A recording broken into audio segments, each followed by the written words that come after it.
औरंगाबाद महानगर पालिका में पिछले 30 सालों से शिवसेना और भारतीय जनता पार्टी की सत्ता रही है। भ्रष्टाचार का अगर सबसे बड़ा अड्डा कोई था तो वो महानगर पालिका थी और उसके अंदर एक प्रकार था कि ऐन वेड़ी के प्रस्ताव, यानी कि लास्ट मिनट के ऊपर जो प्रस्ताव जो नियम के हिसाब से, जो कानून के हिसाब से, रूल के हिसाब से उसे जनरल बॉडी मीटिंग के अंदर आना चाहिए, वो मीटिंग के अंदर ना रखते हुए उस वक्त के महापौर, चाहे वो भारतीय जनता पार्टी के रहे होंगे या शिवसेना के रहे होंगे, ऐन वेड़ी के प्रस्ताव लेकर आके बंद कमरे के अंदर वो और जो सेक्रेटरी होता है महानगर पालिका का, नगर सचिव जो होता है, ये दोनों बंद कमरे के अंदर बैठते हैं। तो इसके ताल्लुक से अकोला महानगर पालिका के अंदर भी ऐसा ही प्रकार हुआ।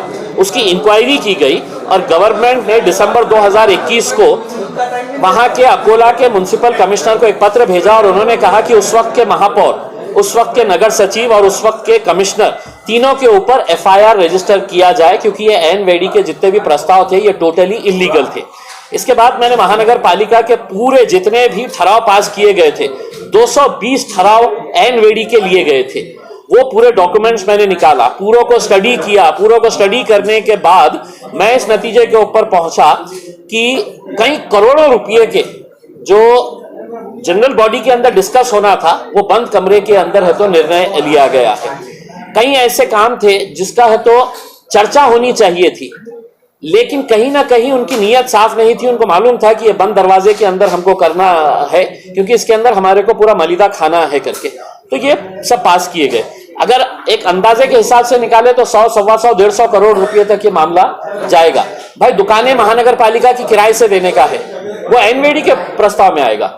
आपको कम्युनिटी सेंटर किराए के ऊपर देने का है, कोई जमीन किराए के ऊपर देने की है महानगर पालिका की, तो वो एनवेडी के प्रस्ताव के अंदर आएगा। आपको ताज्जुब होगा, 25-25 करोड़ रुपए के रोड के कामों का ठराव एनवेडी के अंदर लिया गया है। 5 करोड़, 2 करोड़, 1 करोड़ के तो कितने ही ऐसे ठराव है। 30 लाख, 40 लाख, 50 लाख रुपए के क्या ठराव है कि एडिशनल वर्क। अरे कौन सा एडिशनल वर्क, किसने सैंक्शन किया, जनरल बॉडी में डिस्कस हुआ क्या? तो पूरे नियमों के खिलाफ जब जाकर ये गए तो मैंने पूरे डिटेल्स बनाया, डिविजनल कमिश्नर को लेटर भेजा, डिविजनल कमिश्नर ने गवर्नमेंट को लेटर भेजा। 8 महीने तक उसके ऊपर कोई कार्रवाई नहीं हुई। फिर मैंने भिजाया, मैंने कहा कि अगर इसके ऊपर कार्रवाई नहीं हुई मैं कोर्ट के अंदर जाऊंगा करके। तब अब महानगर पालिका के आयुक्त को एक पत्र आया है सरकार की तरफ से और उन्होंने कहा है कि यह मामला गंभीर है और इसके ऊपर तुरंत अपना अहवाल दो करके। मैं महानगर पालिका आयुक्त से यह अनुरोध करना चाहूंगा कि इसकी इंक्वायरी जुडिशियल लेवल के ऊपर की जाए, किसी जुडिशियल अधिकारी के जरिए करवाई जाए, क्योंकि महानगर पालिका के ऐसा नहीं है कि सिर्फ नगर सचिव ने और महापौर ने मिलकर किया है। हो सकता है कि बहुत सारे दूसरे अधिकारी भी इसके अंदर, इनकी सबकी मिली भगत है क्योंकि सबने पट्टियां बांध लिए थे। तो ऐसे हालात के अंदर अगर इसकी इंक्वायरी होती है तो मुझे पूरा विश्वास है कि उस वक्त के महापौर 6 साल के लिए निलंबित किया गया है अकोला के अंदर, इनको 6 साल है तो इलेक्शन लड़ने का अधिकार नहीं रहेगा।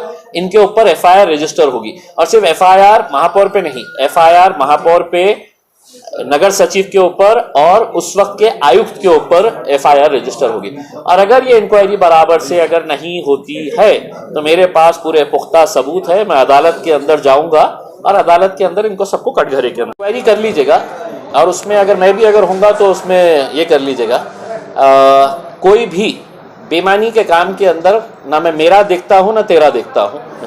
बेईमानी का काम अगर हो रहा है तो वो कोई भी रहो, उसके खिलाफ कार्रवाई होनी चाहिए। सर इसमें जैसा आपने कहा बड़े बड़े अधिकारी है, बड़े नेता है, तो सर खाली निलंबित करने से तो कुछ होता नहीं। ऐसा वक्त कब आएगा, ऐसा कानून कब बनेगा, जेल के सलाखों के पीछे जाएगा? देखिए, एफआईआर रजिस्टर होने का मतलब ही ये है कि इन्हें जेल जाना पड़ेगा। अगर एफआईआर रजिस्टर हो जाता है और ये साबित हो जाता है कि ये पूरे नियमों का उल्लंघन किया गया है, एक आध मीटिंग के अंदर हम समझ सकते हैं, लेकिन आपको ताज्जुब होगा एक मीटिंग के अंदर 20-20 एनवेडी के ठराव लिए गए हैं। 20 जो जनरल बॉडी के अंदर रख सकते थे। नियम ये कहता है कि हर महीने जनरल बॉडी की मीटिंग महानगर पालिका की होती है करके, तो वो मीटिंगों के अंदर ना रखते हुए आप 10 करोड़ के रोड के काम, ये दुकान किराए पे देने का है, ये देने का है किराए के ऊपर, ये सब सिर्फ धांधलियां थी।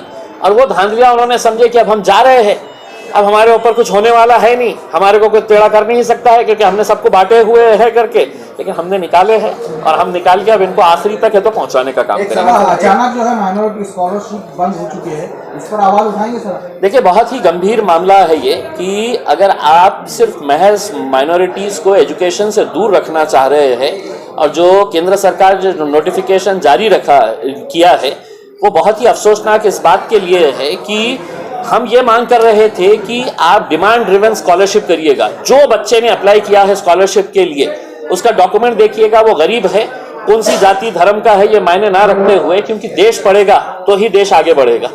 अगर देश के मुसलमानों को तुम अनपढ़ रखना चाह रहे हो तो ये देश कभी नहीं तरक्की करेगा। तो यकीनन ये एक बहुत गंभीर मुद्दा है और हम इसके ताल्लुक से मैंने ऑलरेडी एक पत्र प्राइम मिनिस्टर को भेज चुका हूं। कल से लोकसभा का अधिवेशन शुरू हो रहा है, उसके अंदर हम यकीनन ये आवाज उठाएंगे।